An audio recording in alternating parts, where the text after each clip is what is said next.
It's 1 in the morning. My phone is 100%, so I'm going to turn it off. I'm going to check this before I go to sleep. I'm going to show that this is cool to the touch and that this is off. As you can see that it's at the O, right? You can see the little mark and stuff like that. And then I'm going to turn the TV off because yeah, I don't want to do that stuff anymore. It's too late for that.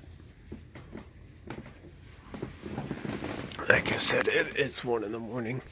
I'm the only one up right now, and dealing with stuff like that is fucking spooky. It's so late in the damn morning. Back to what this video is about, though. We do actually have an update vlog on the Monopoly board. I really wish that I could say that this was like a lot of work for like the week, but literally all of this was today.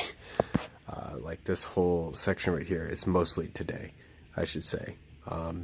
So like almost all of these spaces where all the writing was today, and then like all the burning was today as well for the writing. A couple days ago I actually started this, which was the seam between the two boards and getting those set up. And then, I don't know, I didn't feel like motivated to work on it anymore, so I stopped.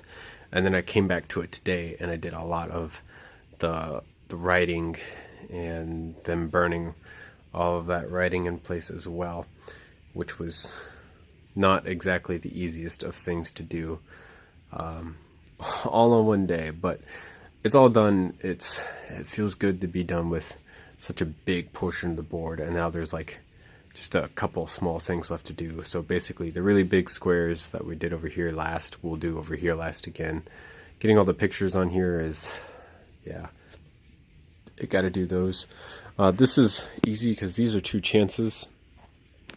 And then the electric company, internet service provider, we've already done the first part of the transit station. The next part is actually the train. This is another chance here.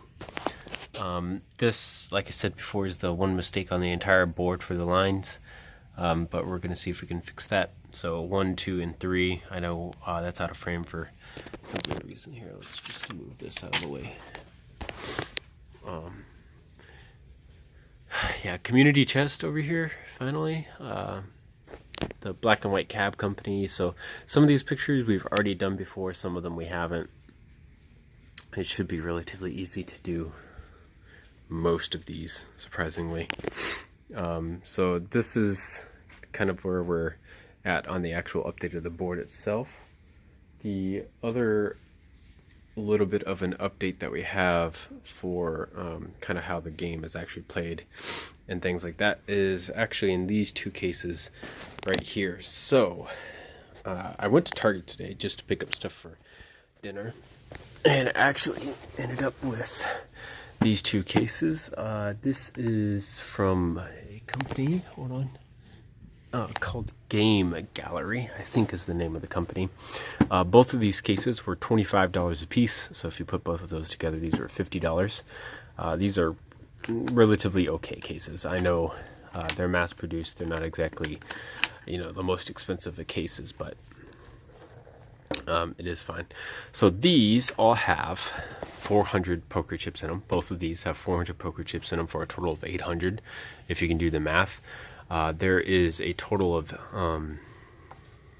5 colors here, and they are all in sets of 15. 15? 1, 2, 3, 4.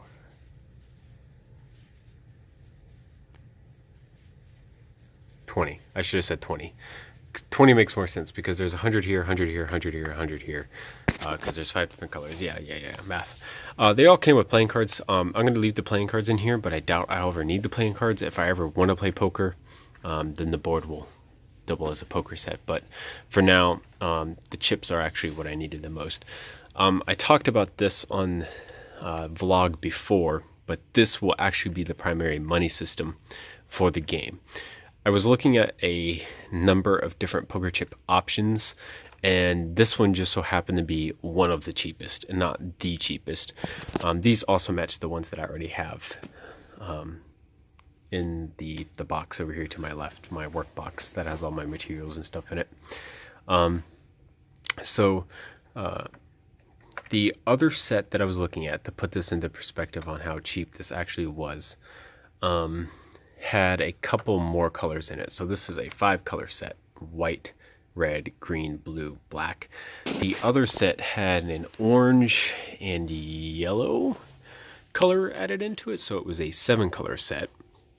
And they actually had the prices labeled on each of the poker chips. So these don't have the actual prices labeled on them, which is, I think, relatively speaking, okay.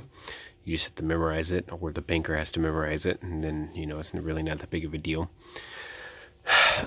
These right here, like I've said before, were $25 a piece. So for $50, I have 800 poker chips with me. As you can see here, that's what both of these cost, was $50, 800 poker chips, right? The other set that I was looking at was a 500 piece poker set with 7 colors for $60. So for $10 cheaper, I got 300 more poker chips, right? So let me make sure I did that right. 800 poker chips here, $50. 500 poker chips, $60, with 2 extra colors was the only benefit of getting the $60 one from Walmart. Now then, this is the only set that Target had. But when I got home, I was doing... Please don't do that.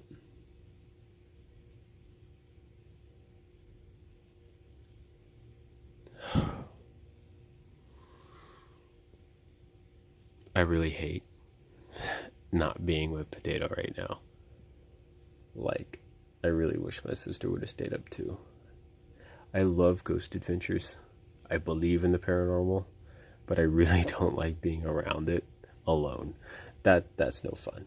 I don't know if that was paranormal. I don't know if that was a lizard crawling around or something, but I don't like noises and not being with someone, basically. These were 800 poker chips, $50, or I could have gotten the 500 poker chips for $60 with 2 extra colors. So obviously I got more poker chips here for less money, which is a good deal. My trade-off for that is that these are only in 5 colors as opposed to 7 colors. These don't have the actual prices labeled on them. I think that's an okay trade-off. I think if I look up the company's website, they might actually have some of these in other colors, and there is room in all of these cases for another row right here. So if I ever need to get more, we can do that. So that's kind of the good news.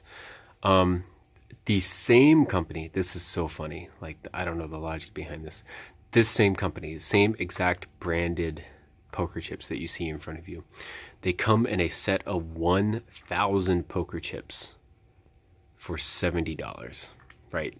So if you want to do the math on that, if this case has 400 and is $25, I could get 3 of these for $75 and get 1,200 poker chips.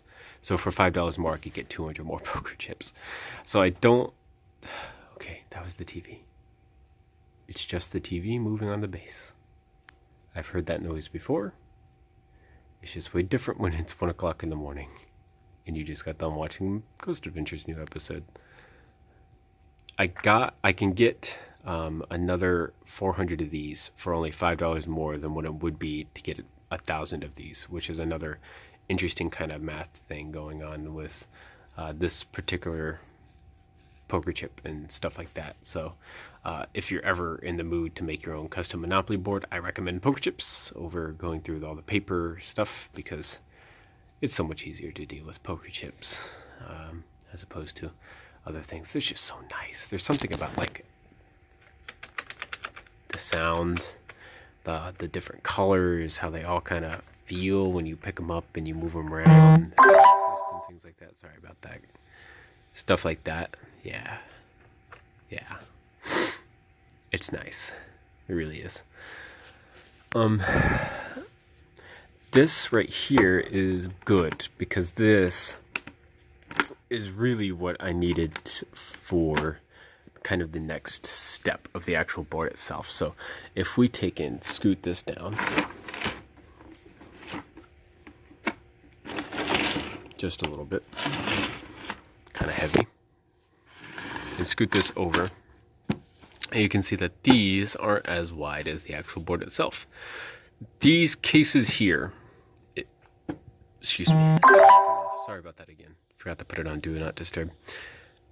This right here dictates how thick the actual case of the board is going to be, because these are, the edge of the board is going to be designed to be, you know, this tall so that it holds these cases on the inside nice and even, basically, with the board. So now that I have these, once the actual drawing on the board and getting all of that done is done, we can start the next part of the actual board itself, which will be putting in the siding and the actual hinge itself to get the board to fold. And yeah, that should be a really fun thing to do. It'll start the progress of the actual board itself. We can start to see it fold and everything like that, which will be really cool. And then we'll of course also be able to start getting kind of like all the inside spaces worked out, because there's going to be a lot going on the inside of this board. You have both of these cases on the inside of the board. Probably, if I can, somewhere in the middle, right about here, one on each side of the board, so the weight kind of evens out. It's nice in the middle where the handle would be, nice and, like I said, evenly dispersed. And then on top of that, you have all of the title deeds. This is only 21 title deeds. We still need 60 more of those on the inside of the board, plus 256 homes, 81 hotels, 81 skyscrapers, 4 train depots, and all the dice and player stuff that you need on the inside of the board itself. So there is actually a lot going on with this board. So once it's done, and as we progress, I'll make more vlogs. This just so happens to be the first time that I've had substantial amount of kind of new stuff to show. Once you've kind of seen how one of these sides go, the other side over here is a little less impressive to keep showing off over and over again. Like, it's obviously still a lot of work, but having stuff like these cases and the plan going forward and stuff like that is nice to kind of go over and show and stuff like that. So yeah, here we go, continuing on with the build another day.